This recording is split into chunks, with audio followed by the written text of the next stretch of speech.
এখন থেকে radio Milan audio story আপনি পাবেন স্পটিফাইতেও, ঠিক যে নামে আমাদের ইউটিউবে চ্যানেল রয়েছে, অর্থাৎ রেডিও মিলন অডিও স্টোরি, এই নামেই আপনি স্পটিফাইতে খুঁজে পাবেন আমাদের সমস্ত গল্প। ধীরে ধীরে আমরা আপলোড করছি। আপনাদের কাছে আবেদন, আপনারা সবাই গিয়ে স্পটিফাইতে আমাদের ওই পেজটিতে জয়েন করুন। রেডিও মিলনের সঙ্গে এতদিন থাকার জন্য সবাইকে ধন্যবাদ।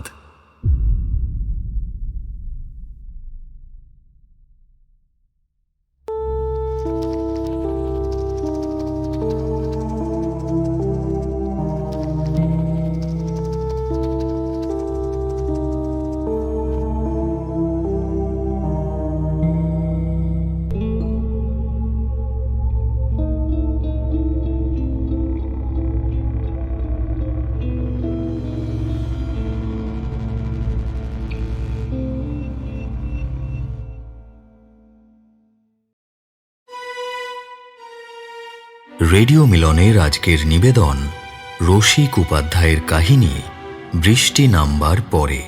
রসিক উপাধ্যায় থাকেন ব্যাঙ্গালোরে, মানে অন্য চিন্তা চমৎকার আর কল্যাণে থাকতে হয়। পড়াশোনা এবং চাকরি জীবনের শুরু মার্কিন মুলুকে।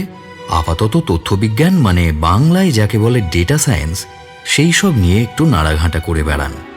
আর যখন ফুরসত পান তখন কিপ্যাড টেপেন, তবে কোনো স্ট্যাটিস্টিক্যাল মডেল বানাতে নয়, গপ্প লিখতে।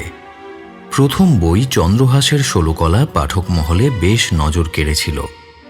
বৃষ্টি নামবার পরে গল্পটি স্পিচ বাবল প্রকাশিত সংকলন ৭ বিচ্ছেদ থেকে নেওয়া হয়েছে। লেখক রসিক উপাধ্যায়কে জানাই আন্তরিক কৃতজ্ঞতা আমাদের এই প্রচেষ্টায় পাশে থাকার জন্য। গল্পটি ভালো লেগে থাকলে অবশ্যই লাইক এবং শেয়ার করবেন, এবং আরও নতুন নতুন গল্প শোনার জন্য সাবস্ক্রাইব করতে ভুলবেন না আমাদের এই official YouTube channel radio Milan audio story, এবং অবশ্যই ভিডিওটি হাইপ করতে ভুলবেন না। শুরু হচ্ছে রসিক উপাধ্যায়ের কাহিনী বৃষ্টি নামবার পরে।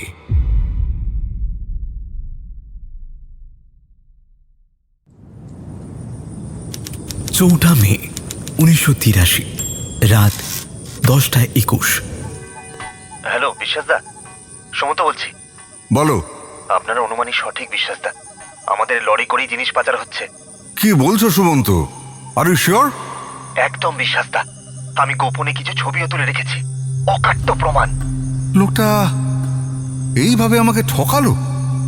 এতদিনের সম্পর্ক পুরোটা ভাঁওতা। আমি তো আপনাকে অনেক আগে থেকেই সাবধান করেছিলাম বিশ্বাসদা, ও আপনার ভালো মানুষই সুযোগ নিয়েছে, আর সেটাও পুরো মাত্রায়।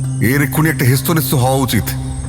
এতদিন ধরে আমার চোখের আড়ালে লোকটা এই জিনিস চালিয়ে যাচ্ছিল। আমি ছাড়বো না ওকে। আগে আমার সারা শরীর জ্বলছে সুমন্ত। ওকে হাতের কাছে এখন পেলে। না না না না বিশ্বাসদা, মাথা গরম করে কোনো সিদ্ধান্ত নেবেন না। আপনি জানেন না, লোকটা একেবারে কেউটে সাপের চেয়েও সাংঘাতিক। মানে আমি হ্যালো হ্যালো বিশ্বাসদা, হ্যালো হ্যালো। বালিগঞ্জ টেরাস রোডের প্রথম কর্নার প্লটে সাদা দোতলা একটা বাড়ি। অট্টালিকা বললেও অত্যুক্তি হয় না। দুধ সাদা কন্টেসা গাড়িটা গেটের কাছে এসে জোরে জোরে হর্ন দিল। চেনা গাড়ি আর আরোহীকে দেখে দারোয়ান তৎক্ষণাৎ গেট খুলে দিল। মোরামের রাস্তার নুড়ি পাথরগুলোকে মারিয়ে গাড়ি বারান্দার নিচে দাঁড়ালো গাড়িটা। চালক নেমে এসে গাড়ির পিছনের দরজাটা খুলে দিল। বাড়ির খানসামা সদর দরজার সামনে ছুটে এসে দাঁড়ালো। গাড়ি থেকে নামা আগন্তুককে দেখে লম্বা সেলাম ঠুকে সসম্ভ্রমে বৈঠকখানায় নিয়ে এলো। প্রকাণ্ড হলঘরটায় একটা হরিণের চামড়ার আরামকে দাঁড়ায় আধশোয়া ভঙ্গিতে জাঁকিয়ে বসেছিল বাড়ির মালিক। বাঁহাতে বেলজিয়ান কাট গ্লাসের পেয়ালায় স্কটল্যান্ডের তরল সোনা।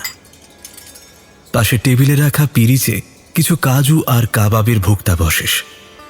গায়ে ঘিয়ে রঙের আদ্যির পাঞ্জাবি, সিল্কের লাল লুঙ্গি, পায়ে সাপের চামড়ার ইতালীয় চটি।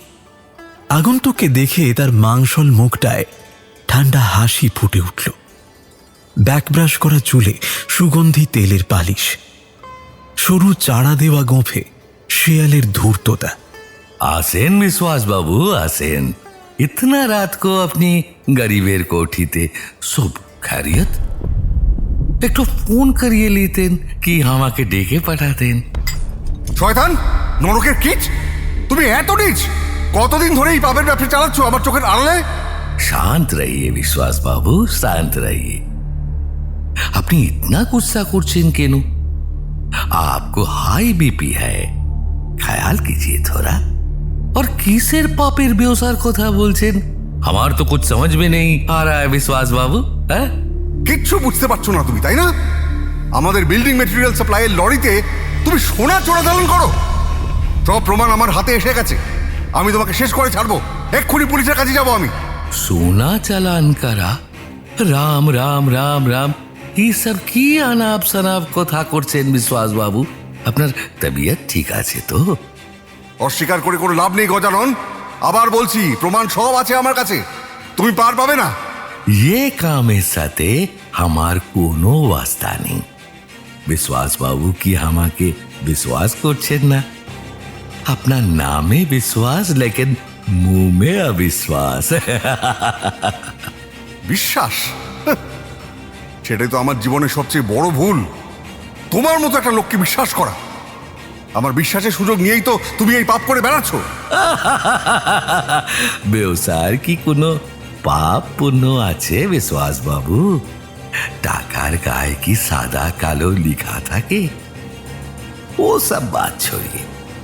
और पुलिस को अपनी की बोलবেন विश्वास बाबू? এই ব্যবসার 65% মালিক তো আপনি আছেন, আমার তো সির্ফ 35%। আমি তো জুনিয়র পার্টনার আছি। সব লরি চালানে আপনার দস্তখত আছে। আমাদের আদি শক্তি বিল্ডার্স অ্যান্ড সাপ্লায়ার্সের একটা গুডউইল আছে মার্কেটে। আপনার কত ইজ্জত আছে সমাজে।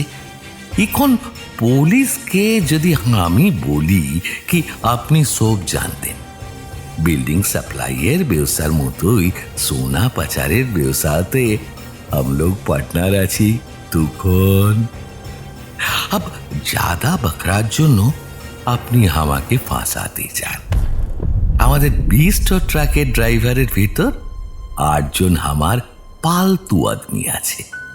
हर महीना हमार থেকে রুপিয়া লায়। তারা भी गवाही देवे कि असली मालिक अपनी আছেন।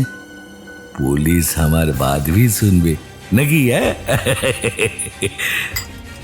কোর্ট কাছারির মামলা চলবে কত সাল ধরে, সে তো আপনি भी জানেন।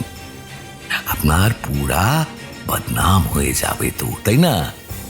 সে সব বরদাস্ত করতে পারবেন আপনি বিশ্বাস বাবু? ধপ করে সামনের সোফায় বসে পড়ল অমিয় বিশ্বাস। হাঁটুর ওপর কোনোই রেখে মাথাটা দুহাতের চেটোয় রাখল। তোমাকে পার্টনার করাটাই আমার ভুল হয়েছে। এত বড় ভুল করলাম আমি তোমার মতো একটা আস্তিনের সাপকে ভরসা করে। কতদিন ধরে চালাচ্ছ এই স্মাগলিং? হ্যাঁ, হবে 8-10 সাল। আপনি কি কোনো ট্রাবল মে পড়েছেন বিশ্বাস বাবু? বলেন তো আমাকে। হ্যাঁ, হাতের গ্লাসটা এক চুমুকে শেষ করে গৃহকর্তা বলল, শোনেন বিশ্বাস বাবু, আপনি চুপচাপ থাকবেন তো আগে भी কোনো পরেশানি আপনার হবে না, সে গ্যারান্টি আমি দিব। চাইয়ে তো আপনাকে আমি পার্টনার भी করিয়ে নিব। এখন লাখো মে খেলছেন, তবে আমার মাফিক চললে করোড়ো মে খেলবেন। চোপড়াও বেয়াদব! খবরদার, তোমার এই পাপের ব্যবসাতে আমাকে টানবে না। I will be no part of this crap. একটা দীর্ঘ মেদবহুল শরীর এবার আস্তে আস্তে আরাম কেদারা ছেড়ে উঠে দাঁড়ালো। তারপর ধীর পদক্ষেপে সামনের বার ক্যাবিনেটটার কাছে এসে পেয়ালায় 4 টুকরো বরফ নিল আইস বক্স থেকে। স্ফটিকের সুদৃশ্য বোতলটা উপুর করল পেয়ালার মুখে।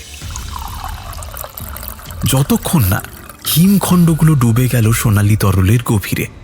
তারপর ঘুরে দাঁড়িয়ে অনাহত অতিথির চোখে চোখ রেখে বলল, আপনি তো জানেন বিশ্বাস বাবু, এই সব ব্যবসা में ঢোকা आसान আছে, लेकिन निकलना नामुमकिन। तो আমি তো চাকর भी छोड़ते পারবো না।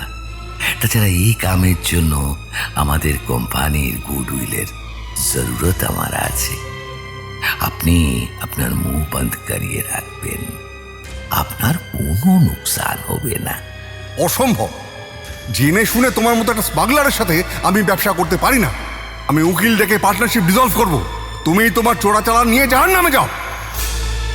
গৃহস্বামীর দু চোখে একটা হিংস্র বিদ্যুৎ খেলে গেল, কিন্তু তা ক্ষণিকের জন্য মাত্র।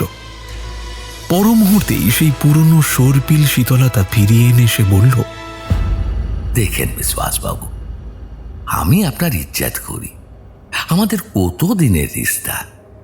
और एक बार सोच लीजिए। ভাবা আমার হয়ে গেছে। আমি তোমার চোরাচালান নিয়ে মুখ খুলবো না, কিন্তু আদিশক্তি বিল্ডার্সে তোমার আর থাকা চলবে না। তোমার শেয়ার আমি উচিত মূল্যে কিনে নেব।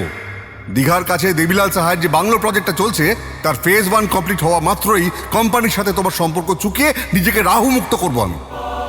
বিশ্বাস বাবু, দেবিলালের প্রজেক্ট তো আমি দেখছি পুরোটা।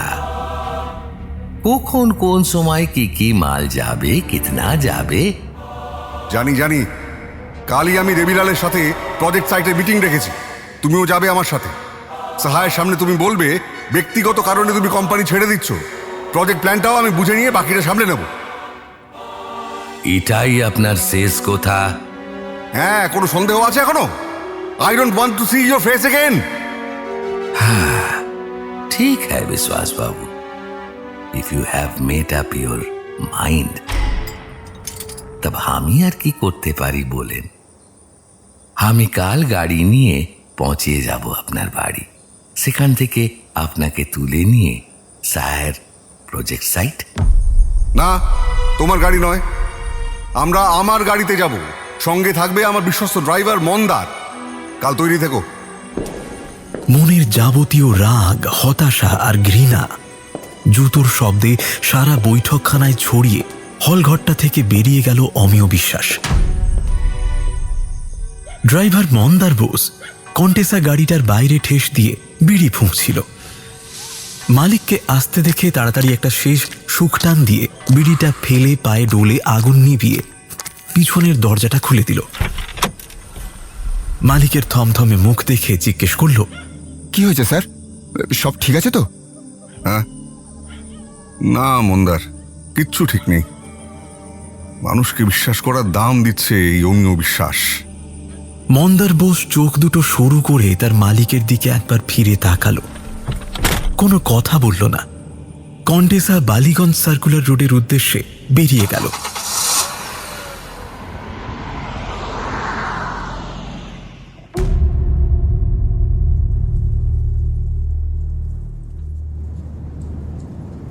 পাঁচই মে 1983, সকাল 11:47। জাতীয় সড়ক 116B ধরে একটা সাদা কন্টেসা তীব্র বেগে ছুটে চলেছে দীঘার উদ্দেশ্যে। বালিশাই পেরিয়ে শঙ্করপুরের দিকে বাঁদিকে একটা ধারালো বাঁক নিল। রাস্তার দুধারে শুধু ধু ধু করছে মাঠ। কিছু জায়গায় চাষ হয়, কিন্তু বেশিরভাগই শুষ্ক, পতিত, এবড়ো খেবড়ো পাথরে। রাস্তা ছেড়ে বন্ধুর মেঠো পথে লাফিয়ে নামল গাড়িটা। বেশ কিছুটা গিয়ে একটা জংলা জায়গায় গাড়িটা থামল। উর্দিওয়ালা ড্রাইভার নেমে এসে পিছনের দরজাটা খুলে দিল। নীল সাফারি স্যুট পরা দশাশই চেহারার এক আরোহী নেমে এলো সেখান থেকে। দুজনে চারিদিকে ভালো করে নজর বুলিয়ে বুঝল আশেপাশে জনপ্রাণীর কোনো চিহ্ন নেই। ড্রাইভার জংলা গাছপালার ভিতরে হারিয়ে গেল কিছুক্ষণের জন্য। মিনিট সাতেক পরে ফিরে এসে আরোহীকে জংলা জায়গাটার দিকে আঙুল তুলে কিছু একটা বলল। তারপর দুজনে মিলে গাড়ি থেকে কাউকে একটা টেনে নামালো। একটা দেহ, সেটা অচৈতন্য না মৃত ঠিক বোঝা গেল না। আরেকবার চারিদিক দেখে নিয়ে দেহটাকে চ্যাংদোলা করে দুজনে হারিয়ে গেল পাথর আর গাছপালার আড়ালে। কিছু দূরে একটা মন্দির জাতীয় কিছুর ধ্বংসাবশেষ দেখা যাচ্ছে। কতকালের পুরনো কে জানে। লোক দুটো হাঁচড় পাঁচড় করে নিথর দেহটাকে কোনো মতে ভাঙা মন্দিরটার দিকে নিয়ে গেল। মিনিট 20-25 বাদে দুজনেই যখন আবার গাড়িটার কাছে ফিরে এলো, তখন তাদের জামা কাপড় ঘামে সিক্ত, বুক হাঁপড়ের মতো ওঠানামা করছে। ধকল গেছে নিশ্চয়ই। তাড়াতাড়ি গাড়িতে উঠে পড়ল তারা। হাইওয়ের দিকে ধাবমান হলো দুধ সাদা কন্টেসাটা।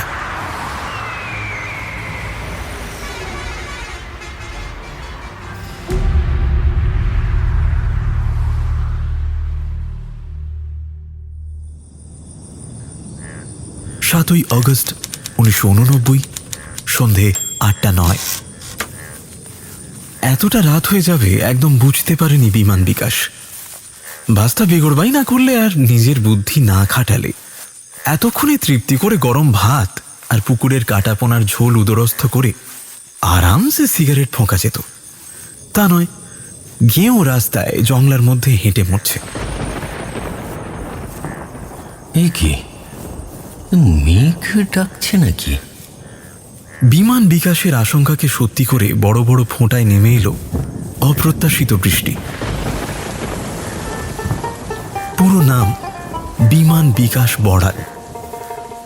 1952 সালে তার মা গর্ভবতী অবস্থায় কেরালা থেকে কলকাতা আসছিলেন বাপের বাড়িতে বিমানে চেপে। হঠাৎ এয়ার পকেটে পড়ায় তার তীব্র প্রসব বেদনা ওঠে। প্লেনে একেবারে হুলুস্থুলু কাণ্ড। শেষে ভাগ্যবশত একজন ডাক্তার সহযাত্রীর সহায়তায় প্লেনেই শিশু জন্ম হয়।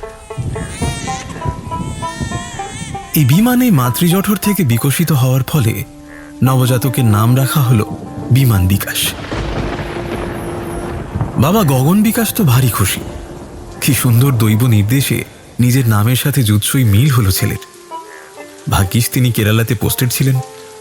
ভাগ্যিস স্ত্রীর গর্ভাবস্থার 9 মাসের আগে কলকাতা আসার সুযোগ হয়নি।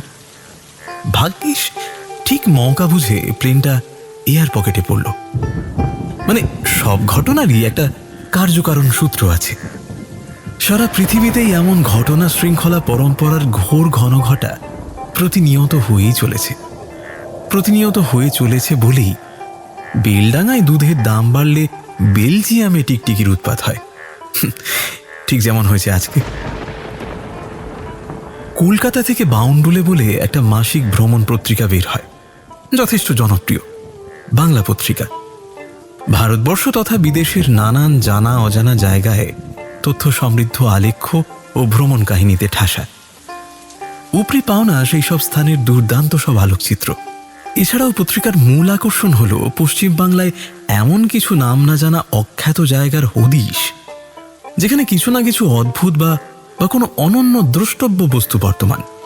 যেমন কাটোয়ার হরিদেবগড় বলে একটা গ্রামে প্রায় 500 বছরের প্রাচীন একটা বটবৃক্ষ, যা ডাল থেকে নেমে আসা অসংখ্য ঝুড়ি প্রকৃতির আপন খেয়ালে অনন্ত নাগে শায়িত নারায়ণ রূপে রূপ ধারণ করেছে।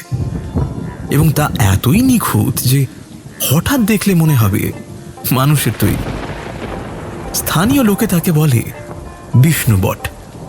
আবার দক্ষিণ দিনাজপুরের বুধুয়া গ্রামে একটি দিঘি আছে, যার নাম বুদ্ধ সায়র। দিঘিতে সারা বছর জল খুব একটা বেশি থাকে না, কিন্তু প্রতি বুদ্ধ পূর্ণিমায় এক অদ্ভুত কাণ্ড হয়। সেই দিন ধীরে ধীরে কোনো অলৌকিক উপায়ে দিঘির জলের মাত্রা বাড়তে বাড়তে প্রায় পাড় ভাসিয়ে দেয়। পূর্ণচন্দ্রের জ্যোৎস্নালোকে সে এক নয়নাভিরাম দৃশ্য। আর অন্য কোনো পূর্ণিমাতে এই জিনিস দেখা যায় না। প্রবাদ আছে বুদ্ধ আলোকপ্রাপ্ত হয়ে নাকি এই দিঘিতে স্নান করেছিলেন। অবশ্য জলাধারটি 2500 বছর আগেকার কিনা সেটা তর্ক সাপেক্ষ। তবে যুক্তি আর কবেই বা স্থানীয় বিশ্বাসে চির ধরাতে পেরেছে। তাই এই অঞ্চলের নাম হয় বুদ্ধগ্রাম, যা কালান্তরে বুধুয়া। এসব অত্যাশ্চর্য কিছু জায়গার চিত্তাকর্ষক বিবরণ পত্রিকার জন্য সংগ্রহ করে আনে বিমান বিকাশ বড়াল। পত্রিকার কাটতি যে অনেকটাই এই জানা বাংলার না জানা কোনায় সিরিজের উপর নির্ভরশীল, তার প্রমাণ পত্রিকা আপিসে আসা বিমান বিকাশের নামে আপ্লুত পাঠকদের গুচ্ছ গুচ্ছ প্রশংসা আর অভিনন্দনের চিঠি। কাজেই পত্রিকার সম্পাদকের বিশেষ প্রিয়পাত্র হয়ে উঠতেও বিমানের বিশেষ অসুবিধা হয়নি। এই যেমন আজ বিমান যাচ্ছিল দীঘা শঙ্করপুর লাগোয়া মধুপুর বলে একটা গ্রামে। সেখানে একটি আশ্চর্য মন্দির আছে, হরগৌরীর পীঠ। বাইরে থেকে আর 5টা গ্রাম্য মন্দিরের মতো দেখতে হলেও অভিনবত্ব এর বিগ্রহে। বিগ্রহটা আলাদা করে শিব পার্বতীর নয়, এক অর্ধনারীশ্বরের। পশ্চিমবাংলার আর কোথাও এরকম মন্দিরের অস্তিত্ব জানা নেই বিমান বিকাশের। খবরটা দিয়েছিল আপিসেরই ছোকরা সাংবাদিক নবারুণ ঘোষ। বলেছিল, আরে ঘুরে এসো বিমানদা, অমন মন্দির ভুয়াও তো নেই। আমার ভাইয়ের পিস্তুত দাদার শালা ওই মধুপুরেই থাকে। ওকে খবর করে দিচ্ছি, খুব সজ্জন অতিথিবৎসল লোক। তোমার মতো রিপোর্টার ওই গ্রামে গেলে খুব খুশি হবে। ওদের বাড়িতেই খাতির করে থাকতে দেবে। 2-1 দিন কাটিয়ে একটা ফাটাফাটি ফিচার লিখে ফেলো দেখি, উইথ ফটোজ। তাই সম্পাদকের সম্মতি নিয়ে আগামী সংখ্যার জন্য জমিয়ে একটা সচিত্র প্রতিবেদন লেখার তাগিদে বাড়ি থেকে বেরিয়ে পড়েছিল বিমান বিকাশ। ধর্মতলা থেকে সকালবেলা দীঘাগামী বাসে উঠে যখন কাঁথিতে নামল, তখন বেলা 11:30। পরনে সাধারণ সুতির পাঞ্জাবি আর ঢোলা পাজামা, কাঁধের কিট ব্যাগে ক্যামেরা, 2 দিনের পরিধেয় বস্ত্রাদি আর লেখার সরঞ্জাম। কালো ফ্রেমের পুরু কাচের চশমাটা নাকের উপর ঠেলে তুলে জায়গাটা জরিপ করে নিল বিমান। তার চেহারাটা অতি সাদামাটা। এই চেহারা প্রত্যেকদিন পাড়ার চায়ের দোকানে, বাসের ভিড়ে কিংবা লাঞ্চ টাইমে ধর্মতলার আপিস পাড়ায় দেখা যায়। কাঁথি থেকে মধুপুরের বাস ধরতে হবে, তবে তা আস্তে আস্তে বেলা 1:30 বাজবে। 3:30-4টে নাগাদ মধুপুরে পৌঁছে যাবে। সেখানে ওই ভাইরা ভাইয়ের শালানা খেয়ে তার জন্য একটা অপেক্ষা করবে। সময় আছে হাতে। একটা পাইস হোটেলে মাংস ভাত খেয়ে বাস স্টপে বসেছিল সে। তবে নামেই বাস স্টপ। একটা বেল গাছের নিচে বাঁশের বেঞ্চি পাতা। অপেক্ষা করতে করতে মৃদুমন্দ বাতাস আর পেট ভর্তি খাবার ষড়যন্ত্র করে তাকে কখন ঘুম পাড়িয়ে দিল বেচারি বুঝতেও পারেনি। ঘুমের ঢুলুনিতে কাত হয়ে বাঁশের বেঞ্চির ওপর শটান লম্বমান হওয়ায় মাথাটা ঠকাস করে পাটাতনে ঠক্কর খেল। ধর্মড় করে উঠে বসলো বেকুবের মতো। হাত ঘড়ি বলছে 2:30। শুনশান রাস্তা। বেঞ্চিটার তলায় একটা নেড়ি পরম নিশ্চিন্তে ঘুমোচ্ছে। বাসটা কি চলে গেল নাকি? এদিক ওদিক তাকিয়ে একটা চায়ের দোকান দেখতে পেল হাত 20 দূরে। ঝাঁপটা অর্ধেক খোলা, চাওয়ালাটাও ঢুলছে। তাকেই বাবা বাছা করে তুলে 1 মগ জল নিজের চোখে মুখে ছিটিয়ে 2 ভাঁড় চা খেল। জানতে পারল মধুপুরের বাস ঠিক সময়ে এসেছিল এবং চলেও গেছে। পরের বাস 5টায়। ঠাস ঠাস করে নিজেকে চড় মারতে ইচ্ছে করছিল বিমানের। প্যাট প্যাট করে সিঁড় দ্বারা সোজা করে ঠায় বসে রইল। বাস এলো 5:17।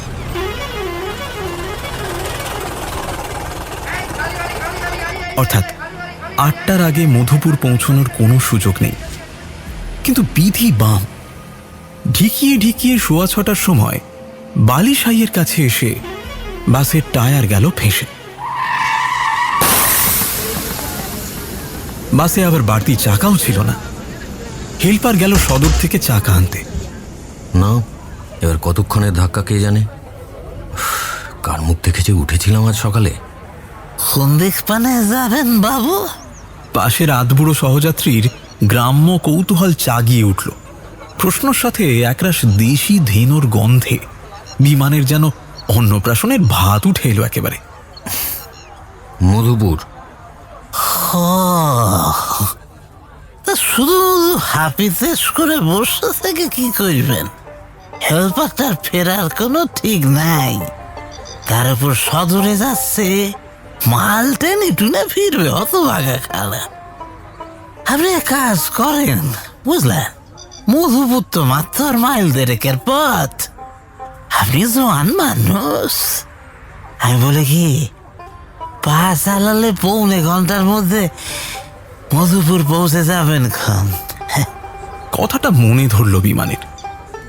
সত্যিই তো, 4 চাকার বাসের চলৎশক্তি প্রাপ্তির অনিশ্চিত অপেক্ষার চেয়ে না হয় এবেলা ভগবান প্রদত্ত 11 নম্বর বাসের ওপরে ভরসা করাই ভালো। ততক্ষণে কাছে পিঠে যাদের বাড়ি তারা বাস থেকে নামতে শুরু করে দিয়েছে। তাদের পিছু পিছু বিমানও রাস্তায় নেমে পড়ল। লোকটার কাছ থেকে একটা মোটামুটি পথ নির্দেশ নিয়ে মাইল 2 অজানা রাস্তায় হেঁটে যে লোকালয়ে এলো, সেখানে একটা বড় মিষ্টির দোকানের সাইনবোর্ড দেখে তার চক্ষু একেবারে চড়ক গাছ। শ্রী লক্ষ্মী বিলাস মিষ্টান্ন ভাণ্ডার, মধুগঞ্জ। মধুগঞ্জ? মধুগঞ্জ এলো কোত্থেকে? আচ্ছা, এই মধুপুর আর মধুগঞ্জ কি একই জায়গা? হে বাবু, এটা তো মধুগঞ্জ।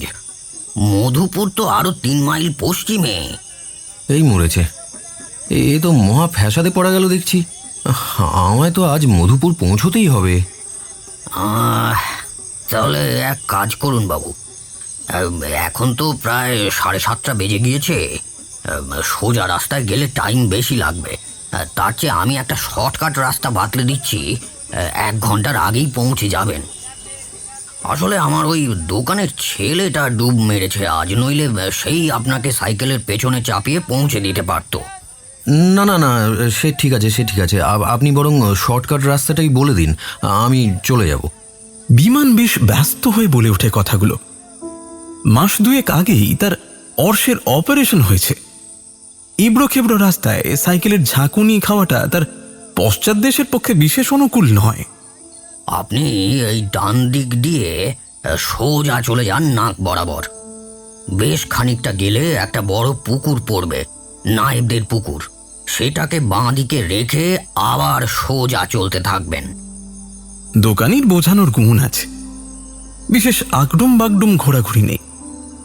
সহজেই গ্রামের রাস্তা ধরে মধুপুর পৌঁছে যাওয়া যাবে। তারপর খোঁজ খবর করে সেই ভাইরাট শালার বাড়ি না হয় খুঁজে নেবে বিমান।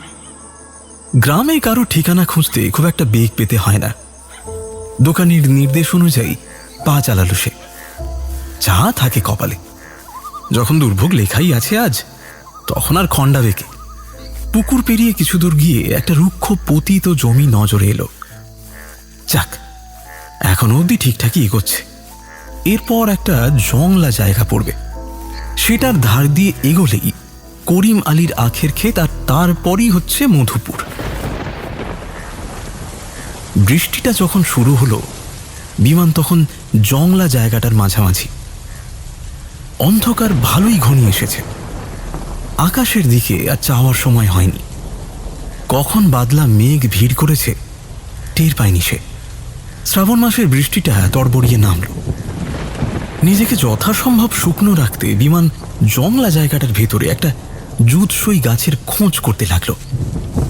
যদি তার তলায় দাঁড়িয়ে কিছুটা সুরাহা হয়, হঠাৎ চারিদিক আলো করে বিদ্যুৎ চমকালো। আর সেই ক্ষণপ্রভার ছটায় বিমান দেখতে পেল অদূরে একটা ভাঙা মন্দির প্রাচীন হাড়গোড় নিয়ে দাঁড়িয়ে আছে। বৃষ্টির নাছোড় বান্দা ধারা থেকে বাঁচতে এক প্রকার অনন্যপায় হয়েই মন্দিরের ভেতরে ঢুকে পড়ল বাউন্ডুলে পত্রিকার জনপ্রিয় সাংবাদিক বিমান বিকাশ বড়াল। 7ই অগস্ট 1989, সন্ধে 8:31।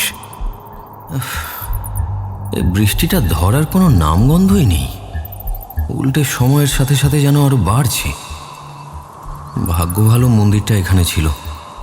ভাঙাচোরা হলেও মাথার ছাদটা এখনো অটুট আছে, যদিও কিছু কিছু জায়গা থেকে জল চুঁইয়ে পড়ছে।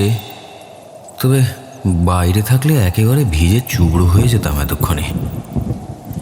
ভাঙা দরজাটা দিয়েও আবার বৃষ্টির ছাঁট আসছে।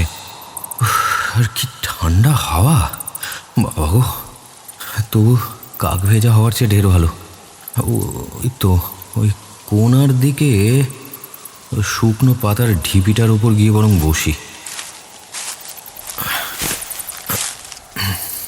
ঝোলা থেকে একটা 5 সেলের টর্চ জ্বালিয়ে রেখে দিয়েছে বিমান। তাতে বিশাল মন্দিরের অন্ধকারের খানিকটা অন্তত কেটেছে। বড় জায়গার নিশ্ছিদ্র অন্ধকারের চেয়ে সে স্থানে অল্প আলোর আভা পরিবেশটাকে আরো ভীতিপ্রদ করে তোলে।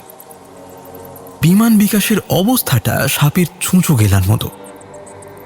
না এই পুরো মন্দিরে থাকতে সাহসে কুলোচ্ছে, না এই দুর্যোগে অজানা রাস্তায় নামতে। বাইরে বৃষ্টির অবিরাম ঝমঝম জানান দিচ্ছে যে এক্ষুনি থামার বিশেষ কোনো ইচ্ছে তার নেই। টর্চটা ঘুরিয়ে ফিরিয়ে মন্দিরটা সম্বন্ধে কিছুটা ধারণা করার চেষ্টা করছিল বিমান। পুরনো মন্দির তো অনেক দেখেছি। এই মন্দিরটা কিছু না হোক 100-1.5 বছরের পুরনো তো হবেই, কিন্তু বিগ্রহটা অমন অদ্ভুত কেন? মানে বেদির ওপরে দুটো নুপুর পরা পাথরের পা শুধু, পাতা থেকে হাঁটুর কাছাকাছি উঠে তারপর আর কিছু নেই কেন? দেবতা না দেবী সেটাও বোঝার কোনো উপায় নেই, তবে কৃষ্ণের বোধ হয় না, কারণ পা দুটো পাশাপাশি রয়েছে। চিরাচরিত সেই বংশীধারী ভঙ্গি অনুপস্থিত। ওদিকের ভাঙা দেওয়ালের গায়ে বেশ কিছু কুলুঙ্গিও তো দেখছি প্রদীপ রাখার জন্য। তবে কতকাল যে এই মন্দিরে মানুষের পা পড়েনি তাই দেওয়ালয়ের অজানা দেবতাই জানেন। আর হয়তো 1/2 মাইলটা গেলেই মধুপুর পৌঁছে যেতাম, কিন্তু এই দুর্যোগের সন্ধ্যায় অজানা অজপাড়া গাঁয়ের পথে 10 হাত চলাও তো মুশকিল। আলো বলতে তো শুধু এই 5 সেলের টর্চটাই যা ভরসা। খিদেও পেয়ে গেছে খুব, সেই কখন দুপুরবেলা খেয়েছি। আচ্ছা ফ্যাসাদে পড়লাম। ওটা কিসের শব্দ? এইসব পরিত্যক্ত ধ্বংসস্তূপ সাধারণত সাপখোপের আখড়া হয়, আর এই মন্দির যা পুরনো তাতে নির্ঘাত এখানে সাপেরা নিশ্চিন্তে সংসার পেতেছে। শেষে এই পুরো মন্দিরে সাপের ছোবলে মরতে হবে নাকি? কোথায় যেন শুনেছিলাম জোরে জোরে হাততালি দিলে সাপ পালিয়ে যায়, তাই করি।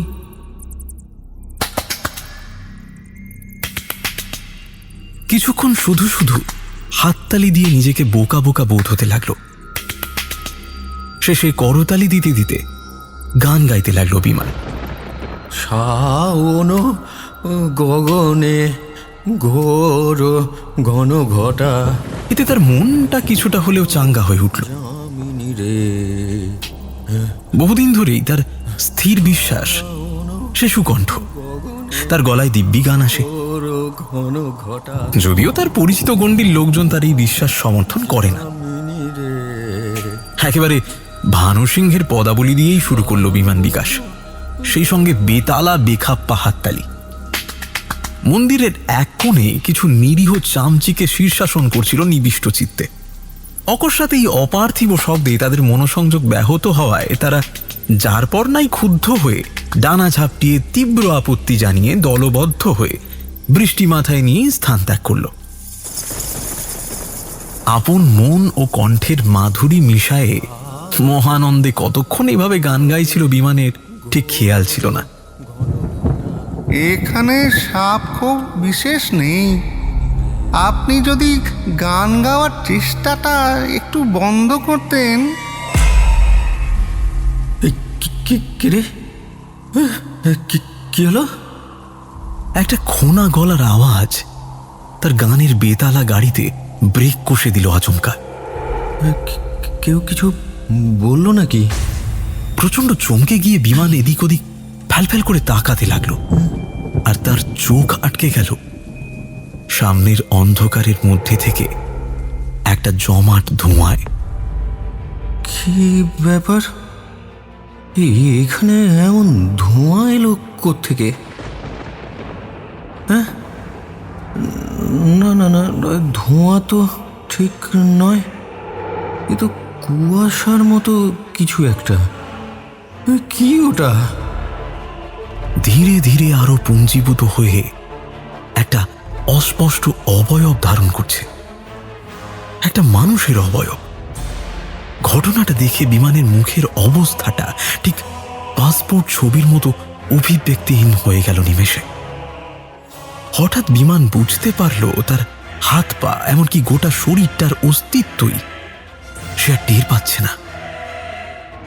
ধোঁয়ার মতো জিনিসটা আরো স্পষ্ট রূপ নিল, কিছু একটা বলল বিমানকে, কিন্তু সেটা কি তা বোঝার আগেই স্নায়ুতন্ত্র ধর্মঘট করে বসল। মুখ দিয়ে একটা গোঙানি বার করে মন্দিরের চাতালের উপর শটান অজ্ঞান হয়ে পড়ে গেল বিমান বিকাশ বড়াল।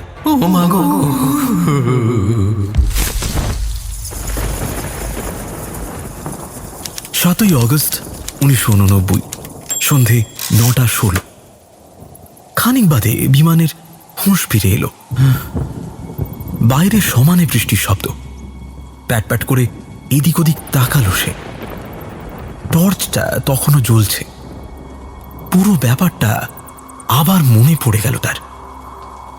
আর মনে পড়তেই ধর্মর করে উঠে বসল বিমান। কই, সামনে তো এখন আর কেউ নেই। তাহলে কি একা একা বৃষ্টির রাত্রে এই পুরো মন্দিরে ভুলভাল দেখলাম নাকি? না না না, তা কি করে সম্ভব? স্পষ্ট দেখলাম। না না, ভুল আপনি দেখেননি। ঠিক তার পিছন থেকে আবার সেই খোনা কণ্ঠস্বর। স্লো মোশনে পিছন ফিরে তাকালো বিমান। সেই জমাট ধোঁয়াটে বস্তুটা এখন একটা সম্পূর্ণ মানুষের ছবি। ছবি এই কারণে যে মানুষটিকে ঠিক সিনেমার পর্দায় যেমন দ্বিমাত্রিক প্রতিচ্ছবি দেখা যায়, ঠিক সেরকমই লাগছে। শুধু কোনো সাদা পর্দা নেই, এই যা তফাৎ। ছবিটা দাঁড়িয়ে আছে আর করুণ অপলক দৃষ্টিতে চেয়ে আছে বিমানের দিকে। খুব ভয় করছে বুঝি? দেখুন, আপনি ভয় পাবেন না। আপনার কোনো অনিষ্ট আমি করব না। বিমান নিজের মনের সাহসের শেষ বিন্দুটা নিংড়ে জিজ্ঞেস করতে চাইল, আপনি কি ভূত? কিন্তু তার অসাড় জিভ দিয়ে শব্দগুলো দুর্বোধ্যভাবে বের হলো। বিমান ভুতুড়ে হানাবাড়িতে না গেলেও অজানা অজানা পাণ্ডববর্জিত উদ্ভট জায়গায় বহু গেছে। তবে এহেন অভিজ্ঞতা তার জীবনেও হয়নি। ঘটনার আকস্মিকতায় সে ভয়ানক বমকে গেছে। ভূত যে নই তার বলি কি করে? হয়তো এই অবস্থাটাকেই ভূত বলে। খুব বিব্রত করলাম বোধহয় আপনাকে। আপনি দয়া করে ভয় পাবেন না। কেন বলতে চাইছিল বিমান? ধাতস্থ হতে তার সময় লাগছে। কেন ভয় পাবেন না জিজ্ঞেস করছেন? আসলে আমি তো ঠিক আপনাকে ভয় দেখাতে চাইছি না। কতকাল যে এখানে একা একা আছি তার আর হিসেব নেই। এতদিন পর একজন মানুষকে দেখে ঘাড় মোটকে দেবেন, তাই তো? আপনি এই পোড়ো মন্দিরের পিশাচ, মানে পিশাচ, রক্তচোষা ভ্যাম্পায়ার। এক্ষুনি আপনার হাতটা লম্বা হয়ে যাবে আর তার থেকে বড় বড় রাক্ষসের নখ বেরোবে, আর সেগুলো আমার গলা চিরে আমার সমস্ত রক্ত চুষে খাবেন, তাই তো? এসব আমি ছোটবেলা থেকে জানি। দূর, ভাল লাগে না, কোনো মানে হয়? শেষে এইভাবে বেঘরে ভূতে খাবে আমাকে।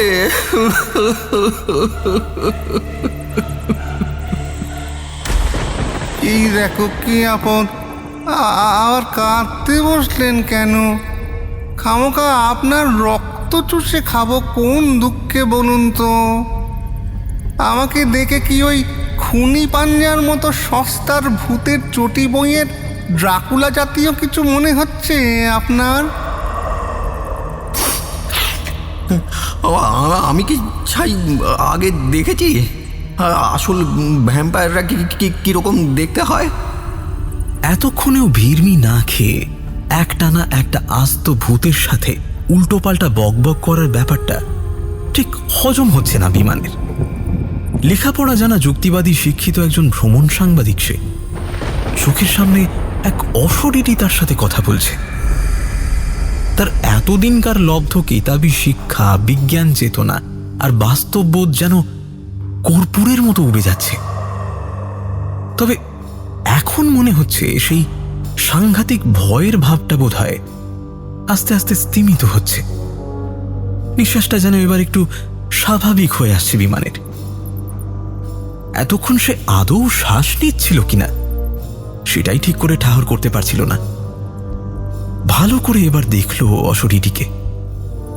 ছবিটা একটি মাঝবয়সী ভদ্রলোকের, বেশ সুপুরুষ চেহারা, ফর্সা রং, মাথায় অল্প চুল, ফ্রেঞ্চ কাট দাড়ি, সোনালি ফ্রেমের চশমার পিছনে দুটো অসহায় চোখ, হালকা নীল রঙের বুশ শার্টের নিচে খয়েরি ট্রাউজার। এ তো এক স্বাভাবিক মানুষের ছবি। ভূত এরকম দেখতে হয় বুঝি?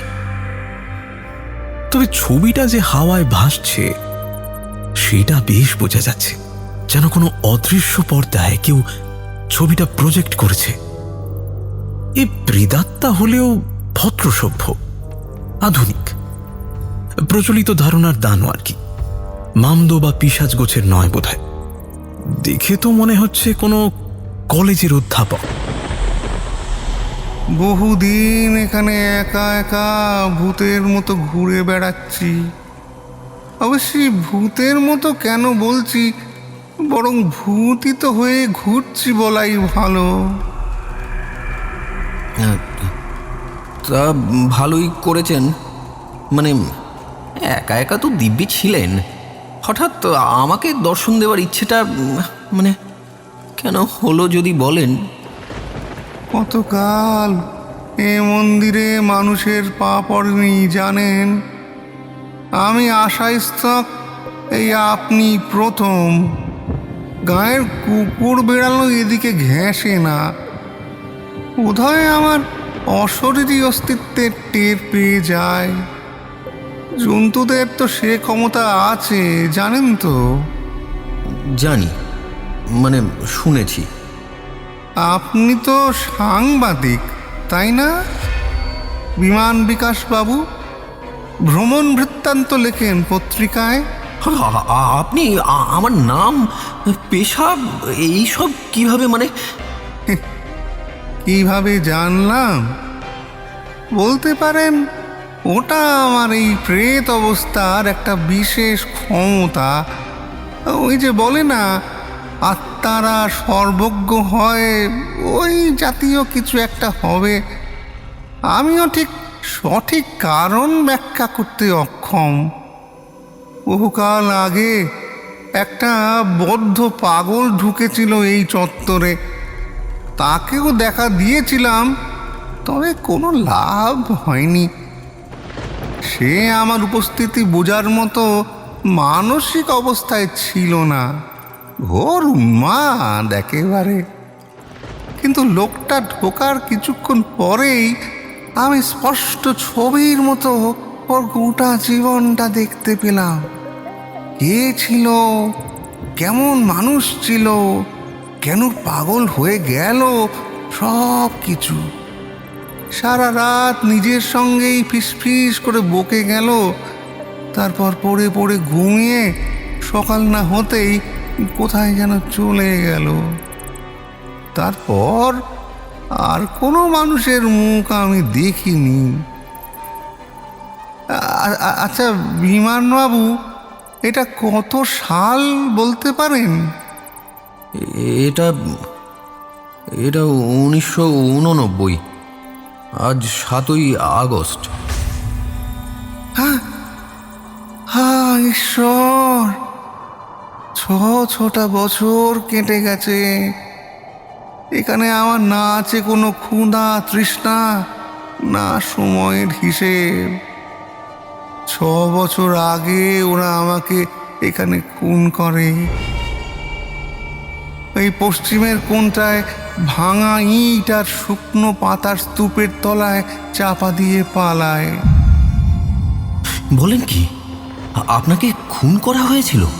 হ্যাঁ, খুন করে মন্দিরের ওই পশ্চিমের কোণে ভাঙা ইট আর শুকনো পাতার স্তূপের তলায় আমার দেহটা চাপা দেওয়া হয়। এখনো আমার কঙ্কালটা ওখানে পড়ে আছে। সেই থেকে বিদেহী হয়ে ঘুরে বেড়াচ্ছি, কিন্তু এই মন্দির চত্বরের বাইরে আমি বেরোতে পারি না। গল্পের বইয়ের প্রেতের মতো আমি অতুল শক্তি সম্পন্ন নই। আমার ক্ষমতা সীমিত। শুধু প্রচন্ড এক জ্বালা বুকে বয়ে নিয়ে বেড়াচ্ছি এই অভিশপ্ত মন্দিরটায়। জ্বালা? জ্বালা মানে কিসের জ্বালা? প্রতিশোধের জ্বালা বিমানবাবু, বিশ্বাসঘাতকতার জ্বালা।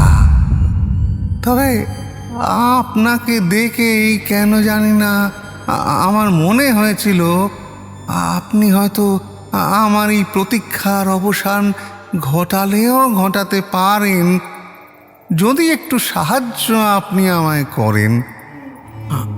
আমি আমি আপনাকে সাহায্য মানে আমি কিছুই বুঝতে পারছি না, একটু যদি খুলে বলেন না।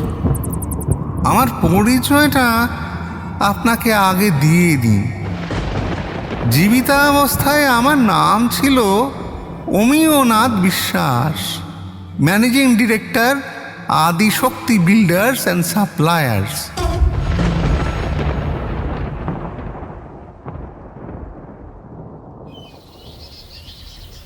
22 অগস্ট 1989, সকাল 11:03। বালিগঞ্জ টেরাস রোডের কর্নার প্লটের সেই অট্টালিকার সুবিশাল হলঘর। খানসামা একটা লোককে নিয়ে ঢুকে সেলাম দিল। হরিণের চামড়ায় মোড়া আরামকে দাঁড়ায় শায়িত দশাশই চেহারার গৃহকর্তাকে। জলহস্তির মতো কুতকুতে কিন্তু সাপের মতো ঠান্ডা চোখে গৃহকর্তা আগন্তুকের প্রতি দৃষ্টি নিক্ষেপ করল। শীর্ণ ছোটখাটো সাদামাটা চেহারা, চোখে কালো ফ্রেমের পুরু কাঁচের চশমা, মাঝখানে সিঁথে কাটা তেলতেলে চুল, দাড়ি গোপ কামানো, গায়ের মাপের সঙ্গে বেমানান হালকা হলুদ রঙের ফতুয়া আর সাদা পাজামা বলে দেয় লোকটি নিতান্তই গোবেচারা হরিপদ গোছের। Good morning sir. আমি স্যার বেনি মাধব পত্রনবিশ। গত পরশু আপনাকে ফোন করে অ্যাপয়েন্টমেন্ট নিয়েছিলাম। আপনি তো গঞ্জাম, গজানন গঞ্জাম বসেন মিস্টার পত্রনবিশ। আমার সময় কম আছে, জলদি বলেন আমি আপনার জন্য কি করতে পারি। আপনাকে তো ফোনে বলেইছিলাম গজাননজি, আমি রেনেসা বলে একটা এনজিও থেকে আসছি। এনজিও? তার মানে ওই সব লাওয়ারিস লড়কা লড়কিদের জন্য স্কুল চালান, তাই না? না না, আমরা অনাথ আশ্রম বা কোনো চ্যারিটেবল ট্রাস্ট চালাই না। আমাদের সংস্থা বাংলার পুরনো মন্দির আর ঐতিহাসিক বাড়ি, মানে ওই যেগুলো প্রায় ভেঙে চুরে গেছে আর কি, সেগুলোর পুনর্নির্মাণ করে থাকে আর কি, মানে রিকনস্ট্রাকশন। এবারও আমরা বেশ কয়েকটা বরাত পেয়েছি, কিন্তু বুঝতেই তো পারছেন রিকনস্ট্রাকশনের কাজ, এর জন্য আমাদের প্রচুর পরিমাণে বিল্ডিং মেটেরিয়াল প্রয়োজন হয়। তো আমাদের কোম্পানির কথা আপনি শুনলেন কোথা থেকে মিস্টার পত্রনবিশ? আসলে আমাদের পুরনো সাপ্লায়ারের সাথে ওই জিনিসপত্রের কোয়ালিটি নিয়ে একটা ঝামেলা হয়েছে। বিল্ডিং সাপ্লাইয়ের ব্যবসায় আদিশক্তি বিল্ডার্স তো অতি পরিচিত নাম স্যার। তাছাড়া আমার এক বন্ধুর চেনা লোক আপনার সাথে কথা বলতে বলল। চীনা আদমি? কি নাম? নাম বোধহয় সুমন্ত, সুমন্ত অধিকারী। আচ্ছা, সুমন্ত। হ্যাঁ, সুমন্ত আমার কোম্পানিতে কাম করে এজ ডেলিভারি ম্যানেজার। ঠিক বাত আছে। তো তো আপনাদের কোথায় অফিস আছে মিস্টার পত্রনবিশ? আগে জওহরলাল নেহেরু রোডে ওই চ্যাটার্জি ইন্টারন্যাশনালের যে বিল্ডিংটা আছে তার 7 তলায়। তাছাড়া আমাদের সংস্থার যিনি মালিক তার হোটেলের বিজনেসও আছে। তিনি ওই মন্দির লাগোয়া একটা রিসর্ট করার প্ল্যান করছেন আর কি, মানে রিলিজিয়াস থিমের রিসর্ট। আমাদের দেশে এই প্রথম হবে স্যার কাজটা। তা সেই রিসর্টের কাজটাও যদি আপনারা করেন। তো কোথায় আছে মন্দির? আগে দীঘার কাছাকাছি একটা জায়গায়, মধুপুর, সেখানে অর্ধনারীশ্বরের একটা মন্দির আছে।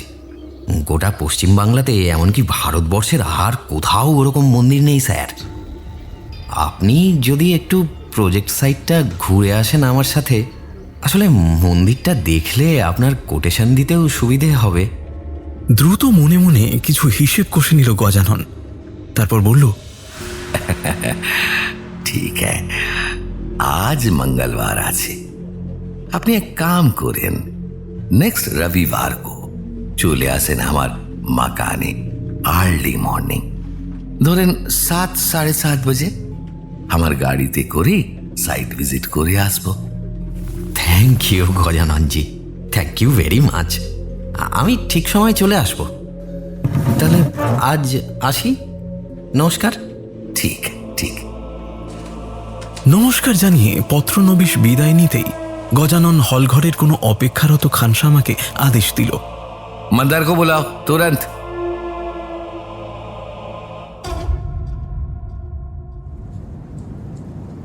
27 অগস্ট 1989, দুপুর 12:47।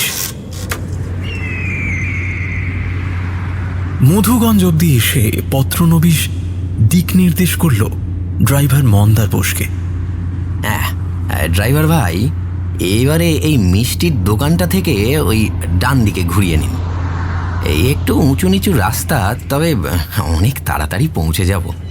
পেছনের সিটে বসে বসে ঢুলছে গজানন গঞ্জাম। সকাল 7:15 বেনিমাধব পত্রনবিশ বালিগঞ্জ টেরেস রোডের অট্টালিকায় ঢুকে দেখে একরাশ পুরি সবজি আর হালুয়া দিয়ে প্রাতরাশ সারছে গজানন। এক পেট খেয়ে বেরোবার পরেও প্রতি আধ ঘন্টা 40 মিনিট পর পর কোনো ভালো খাবার দোকানে দাঁড়িয়ে সিঙ্গাড়া, কচুরি, জিলিপি বেমালুম মোদরস্ত করতে করতে এসেছে গজানন। পত্রনবিশ মনে মনে ভাবছিল, এমন কেঁদো চেহারা কি আর স্বাদে ভাগিয়েছে? বেনিমাধব পত্রনবিশ ভেবেছিল 11টার মধ্যেই পৌঁছে যাবে, কিন্তু মধুগঞ্জ পৌঁছতেই সূর্য অর্ধেক আকাশ পার করে দিয়েছে। নায়েবদের বিশাল পুকুরটা পেরিয়ে কিছুটা এগোনোর পরই একটা জংলা জায়গা পড়ল। ড্রাইভার ভাই, একটু রোককে ভাই, একটু রোককে। এখানে কি ব্যাপার? আরে ভাই, সেই কখন সকাল থেকে চেপে রেখেছি, এবার তো প্রকৃতির ডাকে সাড়া না দিলেই নয়। এই তো বেশ জঙ্গল মতো আছে, আমি যাবো আর আসবো। তড়িঘড়ি গাড়ি থেকে নেমে পড়ে সে দ্রুত মিলিয়ে গেল জংলা ঝোপঝাড়ের আড়ালে। গাড়ি থামতে গজাননের তন্দ্রাও ছুটে গেল। চোখ পিটপিট করে সে দেখল তার ড্রাইভার মন্দার বোস অবাক চোখে গাড়ির জানলা দিয়ে বাইরের চারপাশটা জরিপ করছে। তারপরে হঠাৎ কিছু মনে পড়ায় চেঁচিয়ে গজাননকে কিছু বলতে যাবার আগেই হন্ততন্ত হয়ে ছুটে এলো বেনিমাধব পত্রনবিশ। গজাননজি, দারুণ ব্যাপার। শিগগির আসুন আমার সঙ্গে। উফ, জাস্ট ভাবা যায় না, একেবারে মেঘ না চাইতেই জল, বুঝলেন না? কি হলো মিস্টার পত্তনাবিস, একেবারে বন্দরের মাফিক উছাল কুদ করছেন, কি ব্যাপার? আরে দারুণ ব্যাপার স্যার, আরেকখানা মন্দির এই কয়েক পা এগোলেই। একেবারে প্রাচীন জিনিস স্যার, পুরো হেরিটেজ প্রপার্টি বলতে যা বোঝায়। মনে হচ্ছে আমি আবিষ্কার করেছি। এই জিনিস যদি আমরা আবার রেস্টোরেশন করি, তাহলে কিন্তু অভূতপূর্ব কাণ্ড হবে। আন্দাজ করতে পারছেন ব্যাপারটা? আসুন, আরে আসুন না। বাচ্চা ছেলের মতোই প্রায় গজাননের হাত ধরেই তাকে গাড়ি থেকে নামিয়ে নিয়ে চলল সে। আরে আরে আরে আরে আহিস্তা আহিস্তা আহিস্তা মিস্টার পত্তনাবিস, আহিস্তা চলেন যারা, আমি তো আসছি আপনার পিছে পিছে। হ্যাঁ, আরে রামজি। ভুঁড়ির ভারে গজানন পত্রনবিশের সাথে তাল সামলাতে পারে না। হাঁফের চোটে নাভিশ্বাস উঠতে থাকে তার। শুধু কোনো কথা না বলে থমথমে সন্দিহান মুখে পিছু নিল ড্রাইভার মন্দার বোস। মন্দিরের কাছে পৌঁছতেই গজাননের মুখ সম্পূর্ণ কালো হয়ে গেল। আরে কি হলো স্যার, আসুন। মন্দিরের সিঁড়ি দিয়ে উঠে পত্রনবীশ ডাকল। ভেতরটা দেখলে একেবারে তাজ্জব হয়ে যাবেন। কতকালের পুরনো মন্দির এইরকম লোকচক্ষুর আড়ালে পড়েছিল কে জানে। আসুন আসুন আসুন। ধীরে ধীরে সিঁড়ি দিয়ে উঠে মন্দিরের ভিতরে প্রবেশ করল গজানন। সন্তর্পণে মেপে নিচ্ছে মন্দিরের ভাঙা দেওয়াল, ওপরের ছাদ, ভাঙা বিগ্রহের বেদি। তার চোখ মন্দিরের ভেতরের কোনো একটা বিশেষ দিকের কোণ খুঁজে বেড়াচ্ছে।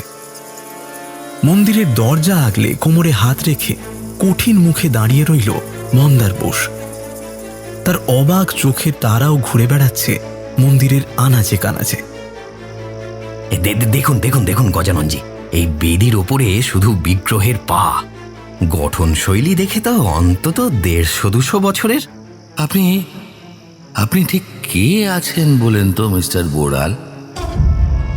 মন্দিরের মাঝখানে বোধহয় বাজ পড়লেও এত চমকাতো না বেণীমাধব পত্রনবী ওরফে বিমান বিকাশ বড়াল।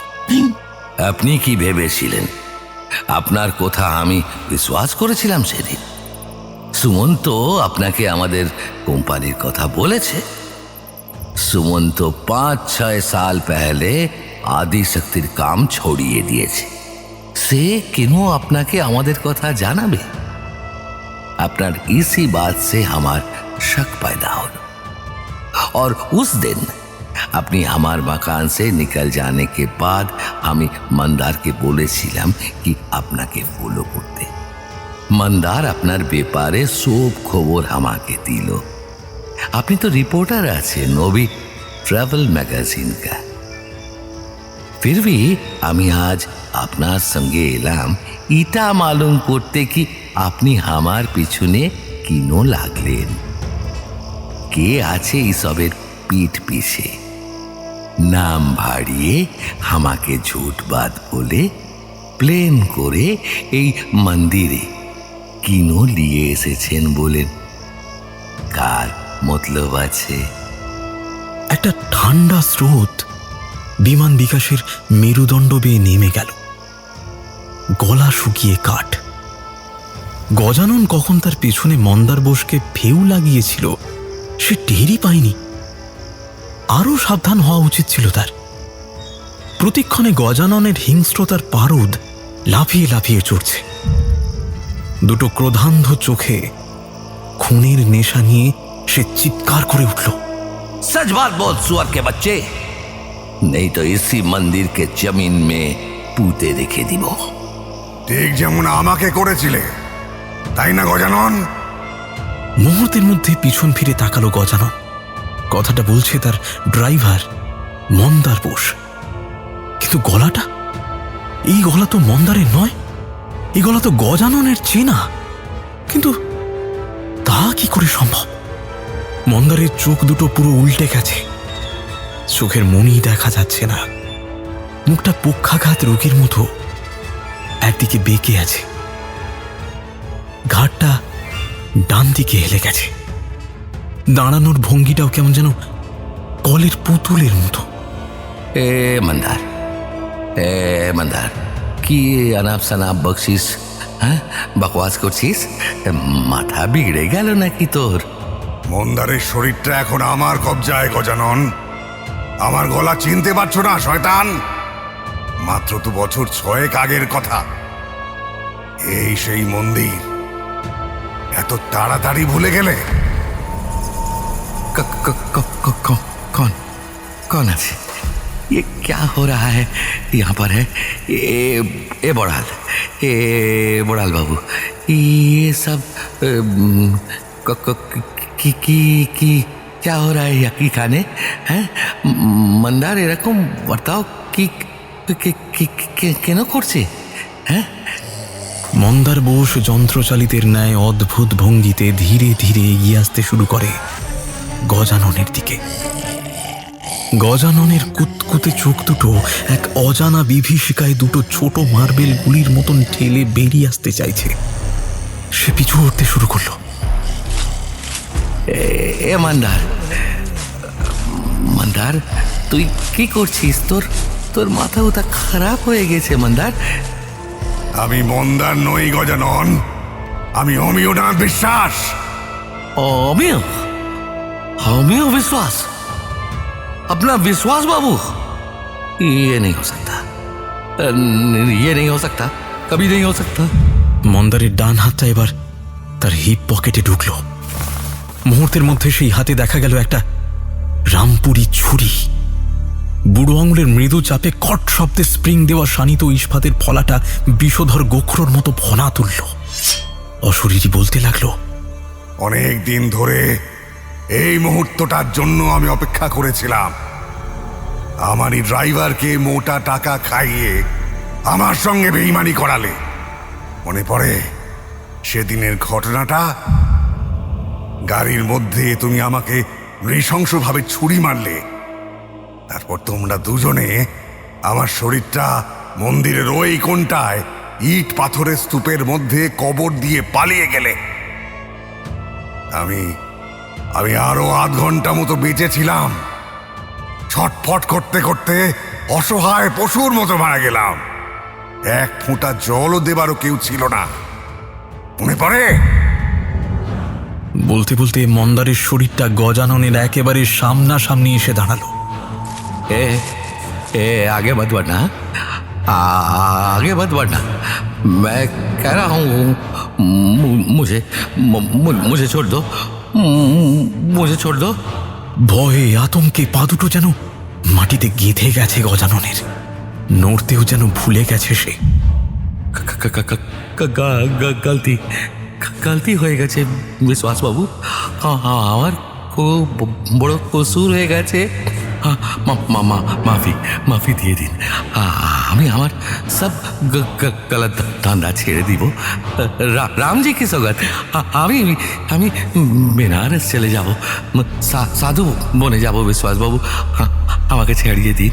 হ্যাঁ, अरे ये बड़ाल बाबू, আপনি একটু उनको समझाइए ना विश्वास बाबू के। हाँ, আমি একদম सेंट आदमी हो যাব, মানে संत आदमी हो যাব। ऋषिकेश को आश्रम में चली। বিমান দেখলো মন্দার বোস বাঁ হাতে গজাননের ঘাড়টা ধরে ডান হাতে ধরা ছুরিটা তার বুকের মোক্ষম জায়গায় আমূল বসিয়ে দিল। তারপর আরো একবার, তারপর আবার, তারপর আবার। গজাননের ঘি রঙা সাফারি স্যুটটা ধীরে ধীরে লাল হয়ে ভিজে গেল। বিস্ফারিত চোখে মন্দারের মুখের দিকে অবিশ্বাস ও আতঙ্কের শেষ চাহনি মেলে প্রাণহীন দেহ নিয়ে মন্দিরের চাতালে এলিয়ে পড়ল গজানন গঞ্জাম। মন্দার বোস নিচু হয়ে হ্যাঁচকা টানে বিঁধে থাকা ছুরিটা উঠিয়ে নিল গজাননের শরীর থেকে। তারপর সেই অবাধ্য হাতটা খুব আস্তে আস্তে ছুরিটা ঢুকিয়ে দিল নিজের কণ্ঠনালীতে। লোকটার মুখ থেকে একটা জান্ত বোবা গোঙানি বেরিয়ে এলো, আর তার সঙ্গে তাজা রক্তের ফোয়ারা।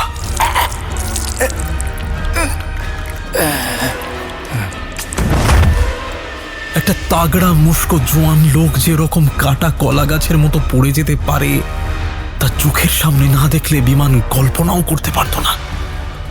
মন্দারের নিষ্প্রাণ দেহটা মাটি ছুঁতেই তার ভেতর থেকে একটা ধোঁয়ার কুণ্ডলী পাক খেয়ে ওপরে উঠল। ধোঁয়াটা ক্রমে বাতাসে ভাসা একটা দ্বিমাত্রিক প্রতিবিম্বে পরিণত হলো।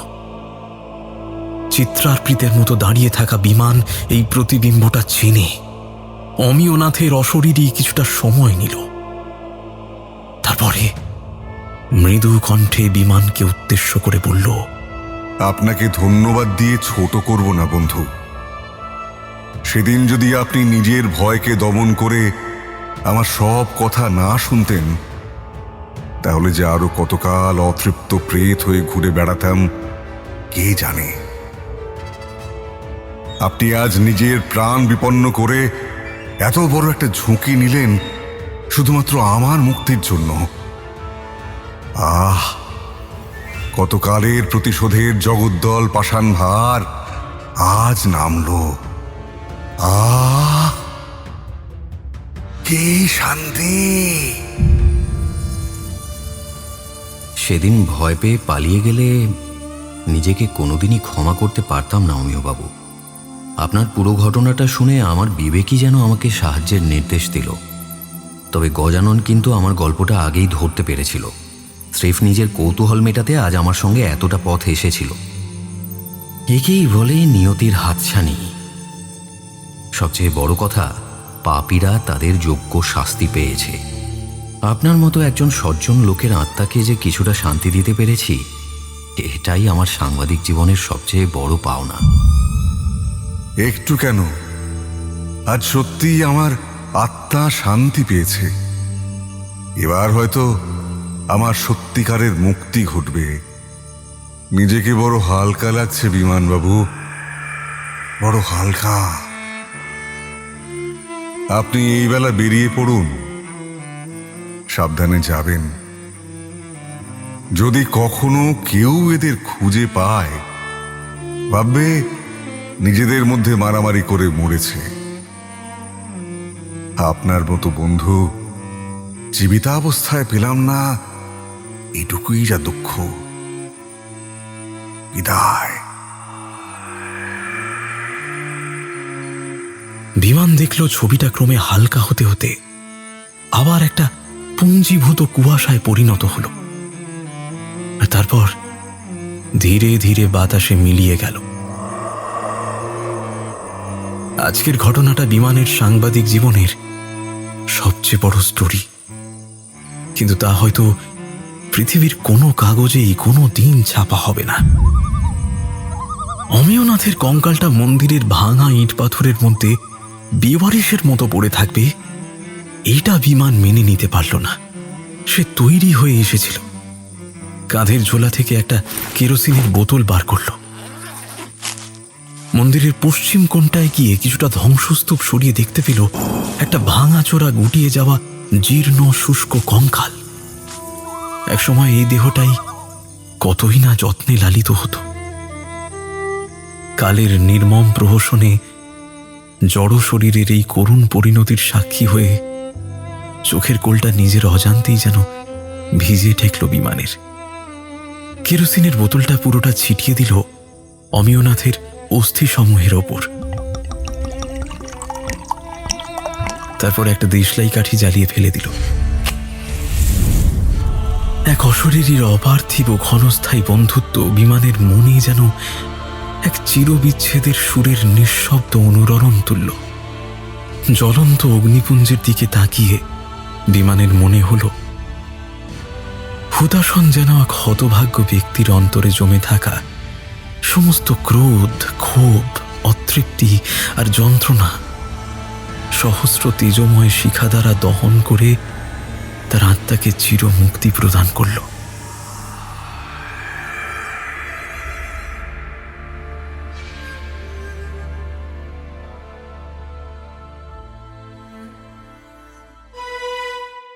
এতক্ষণ আপনি শুনছিলেন রসিক উপাধ্যায়ের কাহিনী বৃষ্টি নামবার পরে, only on radio Milan audio story.